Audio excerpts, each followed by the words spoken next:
The rain hammered against the windows of Aurora Blake's apartment like bullets against armor. She stood in her small kitchen, steam rising from her coffee cup, watching the city lights blur through the water-streaked glass. At 25, she had thought her life was perfectly mapped out. Steady job at the Galactic Communications Center, a comfortable apartment in Neo Francisco. Derek, waiting for her with that charming smile that had won her heart 3 years ago. Tonight was supposed to be special. Derek had insisted on cooking dinner at his place, something he rarely did. Aurora had spent hours getting ready, choosing the blue dress he loved, styling her auburn hair the way he preferred. She had even stopped by the flower shop to pick up those expensive orchids for his dining table. The memory of what happened next still felt like a knife twisting in her chest. She had used her spare key, as she always did, calling out his name as she stepped into the darkened hallway. The sound that greeted her wasn't Derek's voice responding, but something else entirely. Soft laughter, whispered words, the unmistakable sounds of intimacy coming from his bedroom. Aurora had frozen in place, her heart hammering against her ribs. Part of her wanted to turn around and leave, to pretend she had never heard anything. But her feet carried her forward, drawn by a horrible fascination, until she stood in the doorway of his bedroom. Derek was there, tangled in sheets with someone, whose blonde hair spilled across his pillow like liquid gold. Luna Martinez, her best friend since college, the woman who had helped her pick out her engagement ring, the woman who had been planning to be her maid of honor. The orchids had fallen from Aurora's numb fingers, scattering across the hardwood floor like broken dreams. The sound had made them both look up, and for a moment that seemed to stretch into eternity, as the three of them had simply stared at each other. Derek had scrambled to cover himself, his face flushed with embarrassment, and something that might have been guilt. Luna had pulled the sheet higher, but her eyes held no shame, only a cold defiance that Aurora had never seen before. Derek had started, his voice cracking slightly. This isn't what it looks like, but Aurora had seen enough. She had turned and walked away, ignoring Derek's calls, ignoring Luna's attempts to follow her. She had driven home through the rain in a daze, her hands shaking on the steering wheel, the engagement ring on her finger feeling like it weighed 1,000 pounds. Now, hours later, she sat in her kitchen and stared at that ring. The diamond caught the light from her apartment's overhead fixture, sending tiny rainbows dancing across the walls. Such a beautiful lie. Her communication device buzzed against the counter, interrupting her dark thoughts. Aurora glanced at the display and saw the official seal of the Galactic Fleet. Her breath caught. She had submitted an application months ago for a deep space assignment, back when she had been dreaming of adventure. She had forgotten all about it after Derek had proposed. With trembling fingers, she accepted the call. The holographic image of Commander Patricia Wells materialized in her living room. The woman's steel-gray hair pulled back in a regulation bun, her uniform crisp despite the late hour. Communications Officer Blake, Commander Wells said without preamble, "I have an urgent assignment that requires your specific skill set. The position is on Celesta 7, a research station in the Andromeda sector. The pay is triple your current salary, but I need to know your answer within the hour." Aurora's mind raced. The Andromeda sector was at the very edge of human space, farther from Earth than she had ever imagined traveling. It would mean leaving everything behind, starting completely over. "What's the nature of the assignment, Commander?" Aurora asked, surprised by how steady her voice sounded. "We've been receiving unusual transmissions from the Outer Rim," Commander Wells explained. "The signals appear to be of alien origin, but they're unlike anything in our databases. We need our best communications specialists to decode them. The station commander specifically requested you based on your work with the Centauri First Contact protocols." Aurora felt a spark of something she hadn't experienced in hours. Purpose. The chance to be part of something bigger than her own broken heart. "I accept," she said before she could second-guess herself. Commander Wells nodded approvingly. "Transport leaves at 0800 hours from the San Francisco spaceport. Pack light, Officer Blake. Everything else will be provided." The hologram flickered out, leaving Aurora alone with the rain and her thoughts. She looked down at her engagement ring one more time, then slowly pulled it from her finger. The pale band of skin underneath looked like a scar, but Aurora knew it would fade. She spent the rest of the night packing a single bag with essentials, then wrote 2 letters. The first was to Derek, formal and brief, ending their engagement and asking him to stay away. The second was to her parents, explaining her sudden departure and promising to send communications when she could. As dawn broke over the city, Roa took one last look around her apartment. This had been her home, her safe harbor. But safety, she realized, was sometimes just another word for being trapped. The transport to Celesta 7 was a sleek military vessel designed for long-range travel. Aurora spent the 3-day journey in a state of suspended animation. Her dreams filled with strange stars and unknown voices calling across the void. She woke as the ship approached the station, and her first glimpse of her new home took her breath away. Celesta 7 hung in space like a silver flower, its multiple arms extending into the cosmic dark. Beyond it, the Andromeda Galaxy stretched across the viewport like a river of light. "Beautiful, isn't it?" said a voice behind her.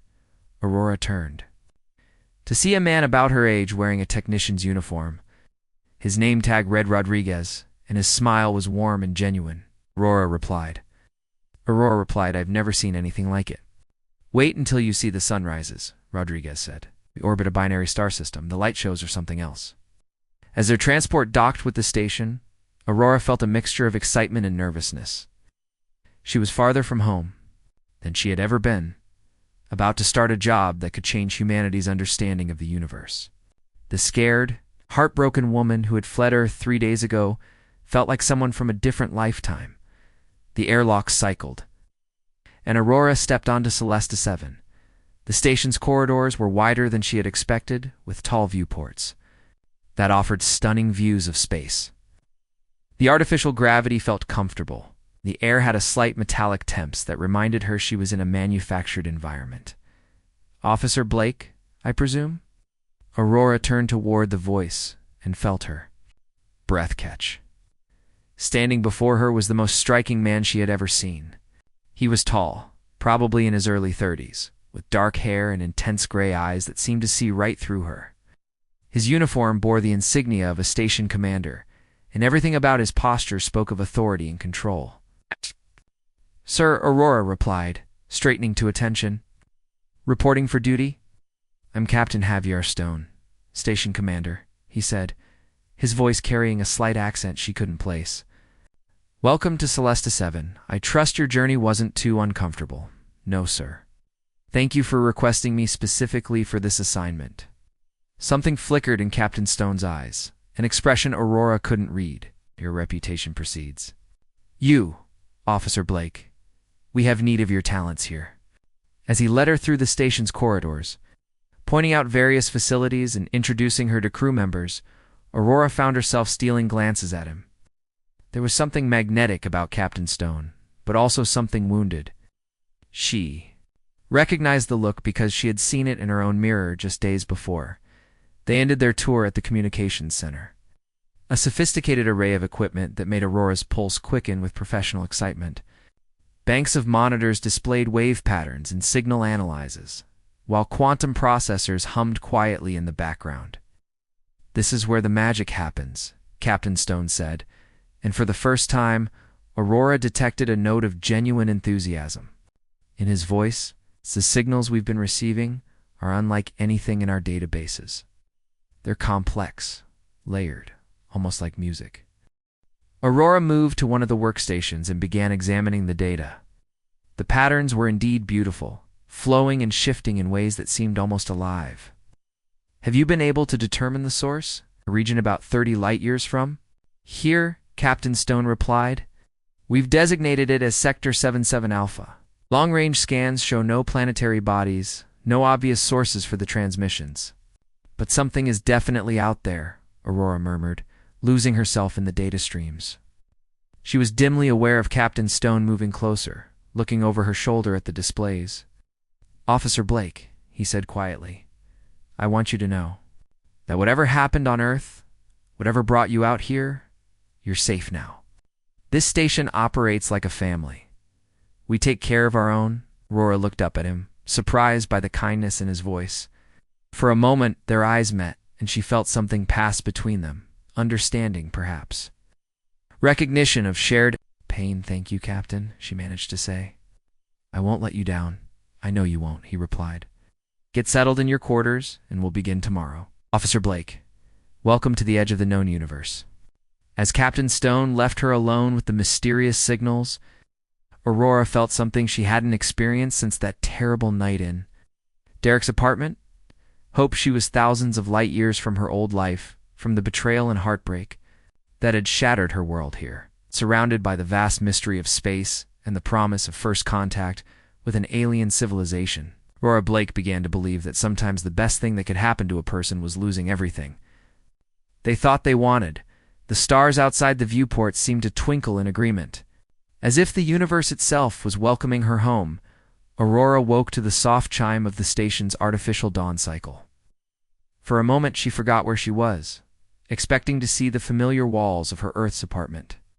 Instead, she found herself looking up at a ceiling of brushed metal, with a viewport showing the infinite expanse of space beyond. The binary stars that Rodriguez had mentioned were rising on the horizon of a distant planet, casting ribbons of gold and amber light across her quarters. She had been on Celesta 7 for 2 weeks now, and the routine was becoming familiar. Every morning, she would report to the communications center, dive into the mysterious alien signals, and try to make sense of patterns that seemed to shift and evolve with each passing day.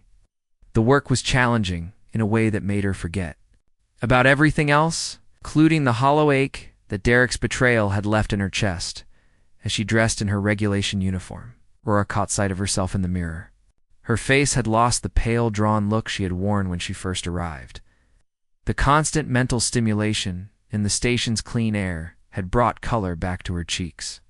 More importantly, there was a spark in her eyes that she hadn't seen in months. The corridors of Celesta 7 were already bustling with activity. When she made her way to the communications center, the station operated on a 24-hour cycle despite being in deep space. And Aurora had grown to love the sense of purpose that filled every corner of their artificial world. Good morning. Aurora called out Rodriguez as she passed the engineering section. Over the past 2 weeks, she had become friends with several crew members. But it was Rodriguez who had taken it upon himself to make sure she felt welcome. "Good morning, Carlos," she replied, pausing at his workstation. "How are the quantum processors running today?" "Like a dream," he said with a grin. "Whatever those signals are doing to our equipment, they're actually improving efficiency. It's like they're teaching our computers how to think better." Aurora felt a chill of excitement run down her spine. This was a new development, one that Captain Stone needed to hear about immediately. She hurried to the communications center, her mind already racing with possibilities. The center was dimly lit, as always, with the soft glow of monitors casting blue and green patterns across the walls. Aurora settled at her primary workstation and began her daily analysis of the overnight recordings. The signals had grown stronger during the night hours, and there were new harmonic layers she hadn't seen before. "You're here early," Aurora looked up to see Captain Stone entering the center, carrying 2 cups of coffee.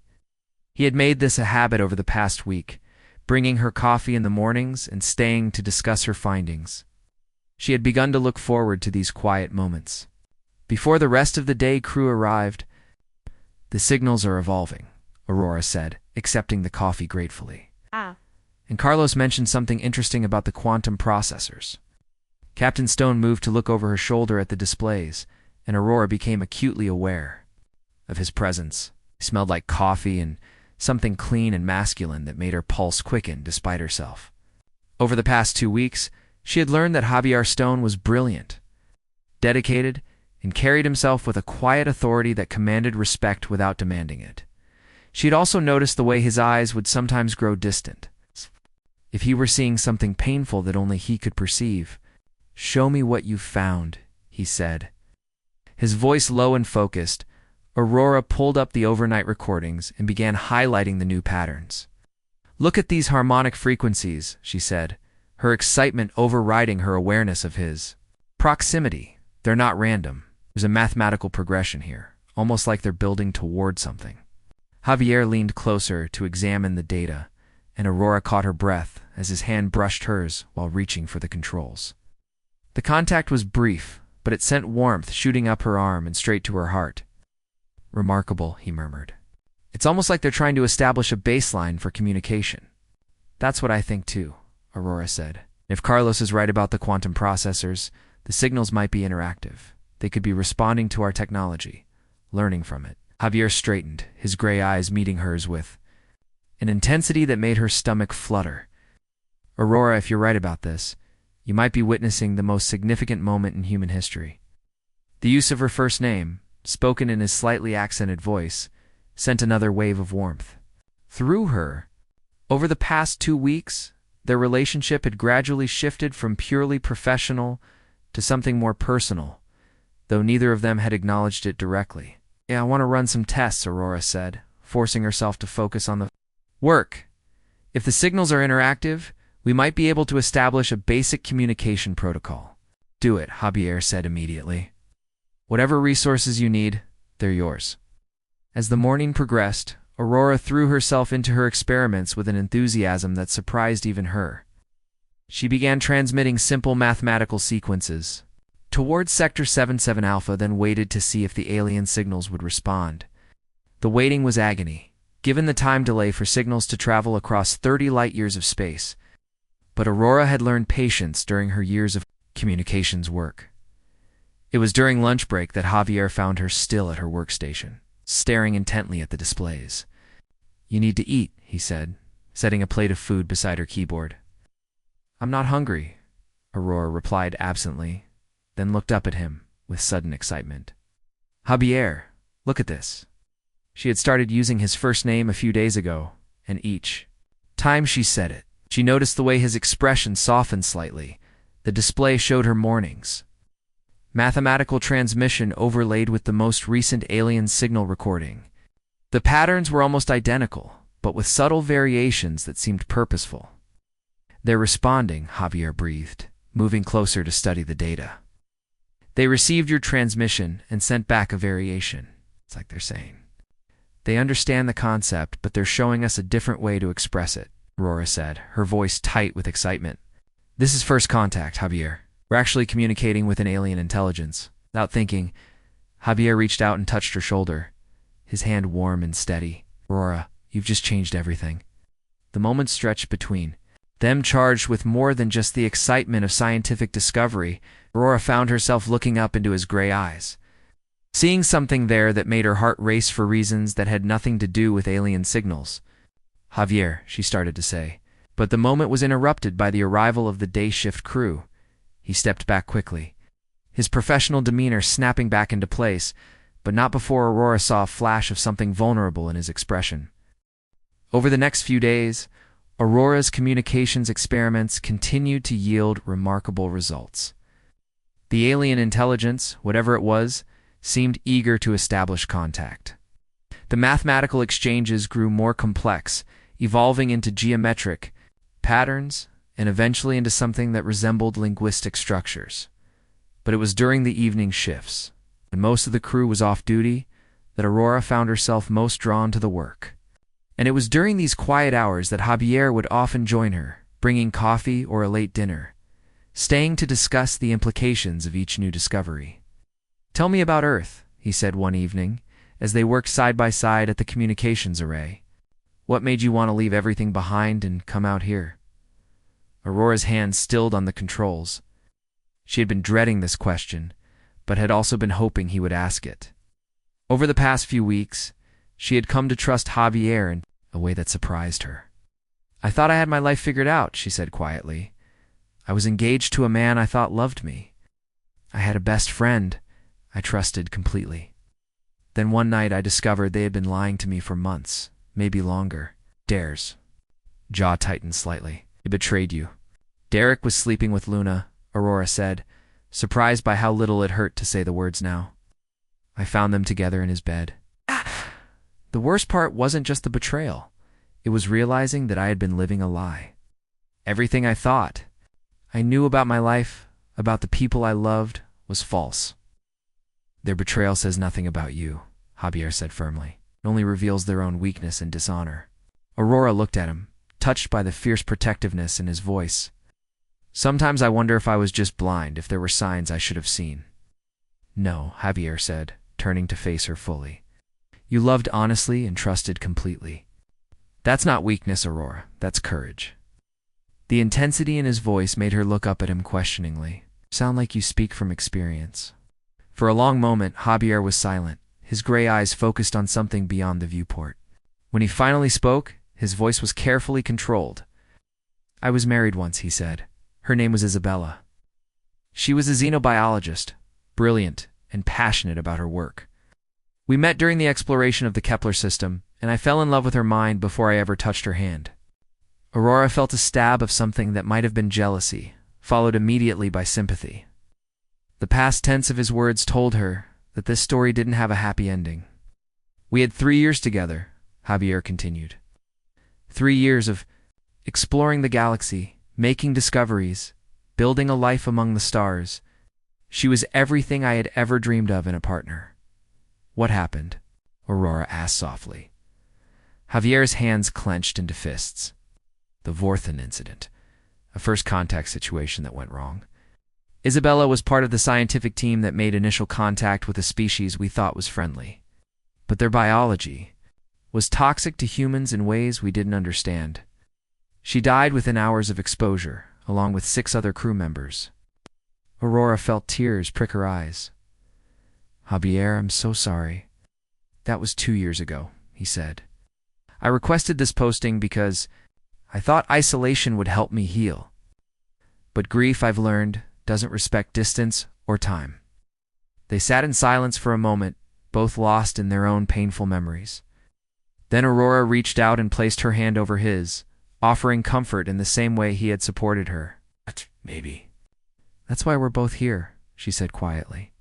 Maybe we needed to be broken before we could be whole enough to make first contact with another species. Javier looked down at their joined hands, then up into her eyes. Maybe we needed to find each other. The words hung in the air between them, loaded with possibility and the weight of shared pain. Aurora felt her heart beating faster, recognizing something in Javier's expression that she had thought she might never see again. Not the desperate passion that had characterized her relationship with Derek, but something deeper and more genuine. Before either of them could say anything else, the communications array erupted with activity. Alarms began sounding, and the displays filled with incoming signal data unlike anything they had seen before. What's happening? Aurora asked, her professional training overriding the personal moment. Javier was already moving to the main console, expression focused and alert. The signals. They're not coming from Sector 77 Alpha anymore. They're coming from everywhere. Aurora joined him at the display, her eyes widening as she saw the scope of what was happening. Alien signals were being detected from dozens of different locations, all across the outer rim of their sector. It's like our communications experiments. Triggered something, she breathed. Like we opened a door. Javier activated the station-wide communications system. All hands to battle stations. This is not a drill. We have multiple unknown contacts on our sensors. As the station erupted into controlled chaos around them, Aurora and Javier looked at each other with a mixture of excitement and apprehension. They had succeeded in making contact with an alien intelligence. Now they were about to discover what that intelligence wanted with humanity. And somewhere in the back of Aurora's mind, beneath the professional excitement and scientific curiosity, was a growing awareness that whatever was about to happen, she was no longer facing it alone. Javier Stone, with his wounded heart and fierce protectiveness, had become something she never thought she would find again. He had become home. The observation. Deca Celesta 7 had never seen anything like this. Through the reinforced transpersonal windows, Aurora watched as ships unlike anything in human design emerged from the quantum foam of hyperspace. They were beautiful in an alien way, with holes that seemed to shift between silver and deep blue, their surfaces covered in patterns that reminded her of the mathematical sequences she had been studying for weeks. 15 vessels confirmed, reported Lieutenant Morrison from the tactical station. They're maintaining a respectful distance, but their power signatures are unlike anything in our databases. Javier stood at the center of the command deck, his posture calm and authoritative despite the magnitude of the moment. Aurora had been at his side for the past 6 hours as they prepared for this first contact.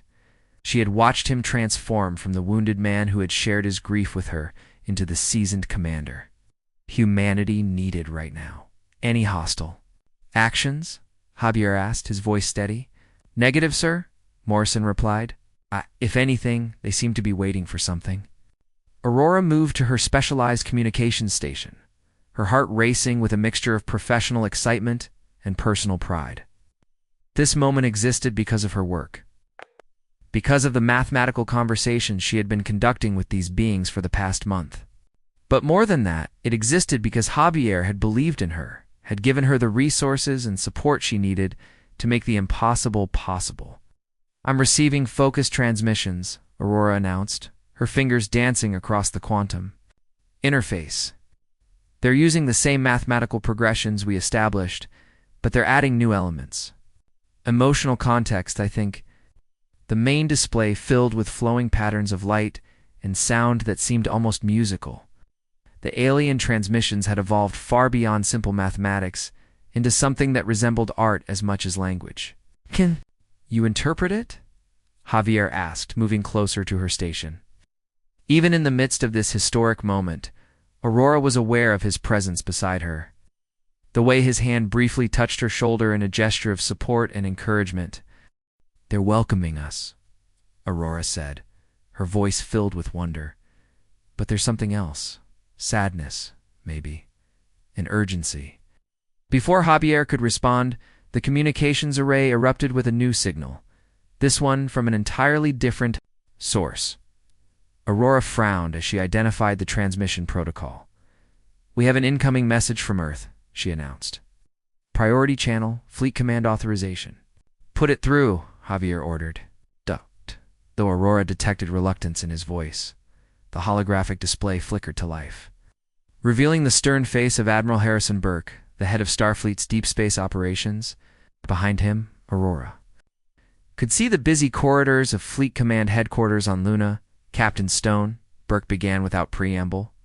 We've been monitoring your situation from the quantum relay stations. I'm ordering you to maintain defensive positions and avoid any direct contact with these alien vessels until our diplomatic team arrives. Aurora felt her stomach drop. She had spent weeks building a communication bridge with these beings, and now Fleet Command wanted to shut it down in favor of official protocols. Admiral Javier replied carefully, Officer Blake has established successful communication with these entities. They appear to be peaceful, and delaying contact could be interpreted as hostile. Officer Blake is a communications specialist, not a diplomat, Burke said curtly. This situation is too important to leave in the hands of junior personnel. Aurora felt heat rise in her cheeks at the dismissal, but before she could respond, Javier stepped protectively in front of her station. With respect, Admiral, Officer Blake has achieved something unprecedented. These beings chose to respond to her specifically. Removing her from the equation now could jeopardize everything we've worked toward. Burke's expression hardened. Your personal feelings toward your communications officer are noted, Captain, but this decision comes from the highest levels. Stop. Diplomatic team will arrive within 48 hours, along with a full battle group as backup. The transmission ended abruptly, leaving the command deck in tense silence. Aurora stared at the blank display, feeling a familiar hollowness in her chest. Once again, men in positions of authority were making decisions about her life without considering her input. A battle group? She said quietly. Javier, these beings aren't hostile. They're refugees. Javier turned to her, his gray eyes intense. What do you mean, refugees? Aurora returned to her station and pulled up the latest transmission analysis. The emotional content of their messages has been consistent. They're fleeing something, seeking sanctuary. Ow. That's why there was urgency, mixed with the sadness. Can you be certain? Javier asked. As certain as I can be without direct translation, Aurora replied. But there's one way to know for sure. Let me open a direct communication channel, real-time dialogue instead of the delayed mathematical exchanges we've been using. Specifically ordered us to avoid direct contact. Lieutenant Morrison interjected. Javier was quiet for a long moment, his eyes moving between Aurora and the tactical displays showing the alien fleet. Aurora could see the conflict in his expression, the struggle between following orders and trusting his instincts. "Do it," he said finally. "Open the channel." Aurora's hands moved swiftly across her controls, establishing a quantum communication link with the lead alien vessel. The response was immediate, and the main display filled with something that made everyone on the command deck gasp in amazement. The alien being that appeared before them was humanoid, but clearly not human. Its skin had a silvery quality that shifted with the light, and its eyes were large and luminous, holding an intelligence that was unmistakably sentient. When it spoke, the words came through Aurora's translation matrix in accented but clear English. "Greetings, beings of Earth," the alien said, its voice carrying harmonics that seemed to resonate in the air itself. "I am Kalen of the Etherin. People, we have traveled far to reach you, guided by your brave voice across the void." Aurora felt tears prick her eyes. The alien was speaking directly to her, acknowledging her role in making this contact possible. "We welcome you, Kalen," Javier said, stepping forward. "I am Captain Javier Stone, commander of this station. What brings you to our space?" Kellen's luminous eyes shifted to Javier, and something like relief crossed its features. "Our worlds are dying, Captain Stone. A plague of darkness spreads across our galaxy, consuming planets and extinguishing stars. We are all that remains of a civilization that once numbered in the billions." The weight of those words settled over the command deck like a shroud. Aurora felt her heart clench with sympathy for these beautiful, desperate beings who had traveled unimaginable distances seeking help. "How many survivors?" Javier asked quietly. 15 ships, carrying perhaps 10,000 souls," Kalan replied. "Children who will never see their birth worlds again. Elders who carry the knowledge of 1,000,000 years of civilization. Artists and scientists and dreamers, all seeking a new home among the stars." Aurora stepped forward, her professional composure giving way to genuine emotion. "Kalen, what can we do to help?" The alien's gaze focused on her with an intensity that was both grateful and desperate. "Your species is young but vital, Aurora Blake. Your mathematical songs across the void showed us a people capable of growth, of compassion. We ask only for sanctuary while we search for a new world to call home." "How do you know my name?" Aurora asked, though she suspected the answer. "Your voice has been our beacon for weeks," Kalen replied. "In our culture, the one who opens the door between peoples is honored above all others. You have become a bridge between our species." Before anyone could respond to this revelation, alarms began sounding throughout the station. Lieutenant Morrison was bent over his tactical display, his face pale. "Captain, we have multiple contacts dropping out of hyperspace. Fleet designation. Battle formation." Through the observation windows, Aurora could see new ships appearing, their angular military designs a stark contrast to the flowing beauty of the Etherean vessels. Admiral Burke had arrived ahead of schedule, and he had brought an entire armada with him. "Incoming transmission from the flagship," Morrison announced. "Put it through," Javier ordered, though his jaw was tight with tension. Admiral Burke's image appeared on the display. But this time he was flanked by other high-ranking officers, and what appeared to be a full diplomatic team. Expression was thunderous. "Captain Stone, you were given explicit orders to avoid contact. Your disobedience will be noted in my report." Admiral Javier began, but Burke cut him off. "Furthermore, our sensors indicate that you have unauthorized personnel in your communications section. Civilian contractors who should not have access to first contact protocols." Aurora felt ice form in her stomach. "What civilian contractors?" "Her." The question was answered when two figures stepped into view behind the Admiral's diplomatic team. Derek Martinez and Luna Richardson, both wearing the temporary identification badges of fleet consultants. "Hello, Aurora," Derek said, with that same charming smile that had once made her heart race. Now, it just made her feel sick. Surprise. Luna stepped forward, her blonde hair perfectly styled despite the long journey from Earth. "We came as soon as we heard about your assignment. Fleet Command thought you might need familiar faces to help you through this transition." Aurora felt the deck seem to tilt beneath her feet. After everything she had been through, after all the healing and growth and discovery, her past had literally followed her across the galaxy to drag her back down. "Aurora." Javier's voice was quiet, but she could hear the tension in it. She looked up at him, seeing the questions in his gray eyes. The protective way he moved closer to her station told her everything she needed to know about his feelings. But it also reminded her of how much she had to lose now.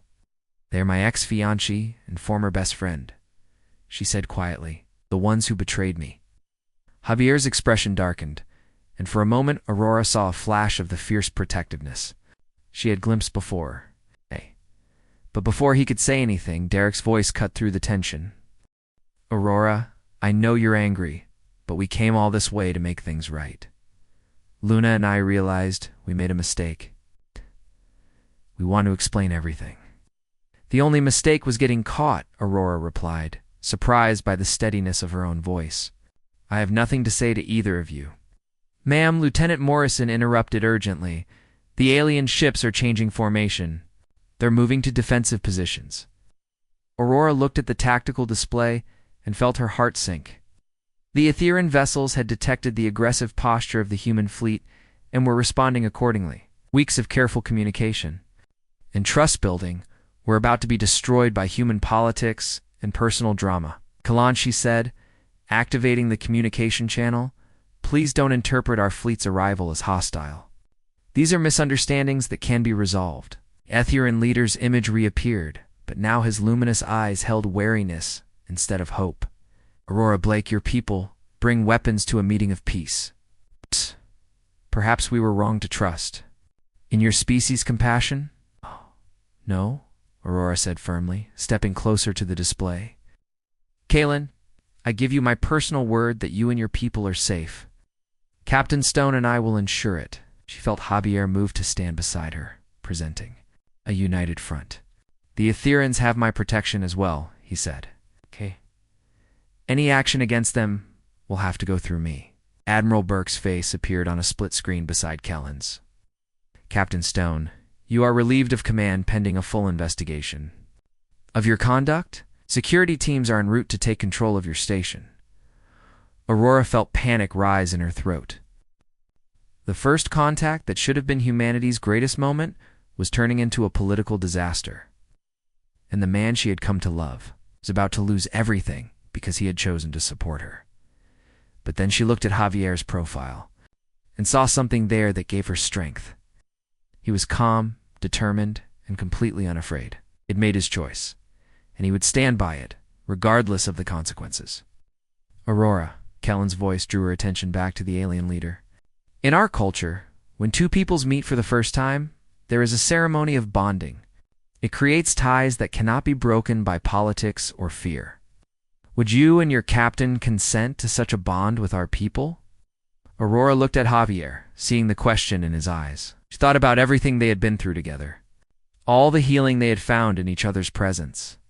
She thought about the lonely, broken woman who had fled Earth weeks ago, and the strong, confident person she had become under his guidance and support. "Yes," she said without hesitation, "we accept." The ceremony that followed was unlike anything Aurora could have imagined. Kellen's image was joined by other Etherean leaders, and their combined voices created harmonics that seemed to resonate through the station's hull itself. They spoke words in their own language that Aurora felt more than heard, words that seemed to bind not just the two species, but also the two humans who stood together in the face of political pressure and personal attacks. When it was over, Aurora felt fundamentally changed. The bond with the Ethereans was real and profound, but what surprised her was how much deeper her connection to Javier had become. She looked up at him and saw the same wonder in his eyes that she felt in her own heart. "Captain Stone, Admiral," Burke's voice crackled with fury, "you have just committed an act of treason." "No, Admiral," Javier replied calmly. "Yes, I've just helped secure humanity's future." The security teams that boarded the station found themselves facing not just Javier and Aurora, but the entire crew of Celesta 7 standing in solidarity with their captain. Even more surprising, they found Derek and Luna arguing with the diplomatic team, demanding to speak privately with Aurora. "I'm not interested in anything you have to say," Aurora told them, when they finally cornered her in the communications. "Senator Aurora, please," Derek pleaded. "What Luna and I had, it was just physical. It didn't mean anything." "You're right," Aurora replied, and for the first time since seeing them again, she smiled. "It didn't mean anything, just like our engagement didn't mean anything, and our friendship didn't mean anything. But you know what does mean something? This." She gestured to the communications array, to the ongoing dialogue with the Ethereans, to Javier standing protective and proud beside her. "I found something real here," she continued. "I found work that matters, people who respect me, and a man who sees me as an equal partner instead of a convenient placeholder. So thank you both of you for betraying me. If you hadn't, I never would have discovered who I really am." Derek's charm finally cracked, revealing the petty, selfish man beneath. "You think you're better than us now, because you're playing house with some washed-up captain on the edge of nowhere?" Before Aurora could respond, Javier stepped forward, and there was something in his posture that made Derek take an involuntary step backward. "That's enough," Javier said quietly, but his voice carried the authority of a man who had commanded starships and faced down hostile aliens. "Officer Blake has made her position clear. I suggest you respect it." Luna tried a different approach, moving closer to Aurora with tears in her eyes. "Aurora, I'm sorry. I know I hurt you, but we've been friends since college. That has to count for something." "It did count for something," Aurora replied sadly. "It counted for trust that you destroyed. I forgive you, Luna, because carrying anger would only hurt me. But forgiveness doesn't mean forgetting, and it doesn't mean going backward." The confrontation was interrupted by Kellen's voice over the communication system. "Aurora Blake, there is something we must tell you about the ceremony we just completed." Aurora moved to her station, aware that everyone in the room was listening. "What is it, Kalen?" "In our culture, the bonding ceremony is sacred. It marks not just alliance between peoples, but also the joining of souls who are meant to be together. The harmonics that surrounded you and Captain Stone during the ritual indicate that you are what we call star-bonded. Partners in the truest sense, destined to face the universe together." Aurora felt her cheeks burn with embarrassment and joy. Around the communications center, she could hear Derek's sharp intake of breath and Luna's quiet gasp of understanding. Kalen Javier said, his voice rough with emotion, "What exactly does star-bonded mean?" "It means you have found in each other what every soul seeks across the cosmos," the Etherian leader replied. "Perfect harmony, perfect trust, perfect love. It is the rarest of gifts, and it marks you as blessed among all peoples." Aurora turned to look at Javier, seeing her own emotions reflected in his gray eyes. Love, wonder, and the absolute certainty that whatever challenges lay ahead, they would face them together. The political crisis eventually resolved itself. Admiral Burke's aggressive approach was overruled by the Earth Senate, who recognized the value of Aurora's communication breakthrough and Javier's diplomatic success. The Ethereans were granted sanctuary in a system 3 jumps from Earth, where they began the long process of rebuilding their civilization. Derek and Luna returned to Earth. A brief stint as fleet consultants terminated when their personal motivations became clear. Aurora heard later that they had broken up within a month, each blaming the other for the disaster of their relationship.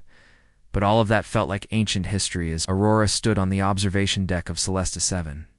6 months later, watching the binary sunrise paint the cosmos in shades of gold and amber, Javier's arms were around her from behind, and she could feel the solid warmth of his chest against her back. "Any regrets?" he asked, his voice soft against her ear. Aurora thought about the question seriously. She had left Earth as a broken woman.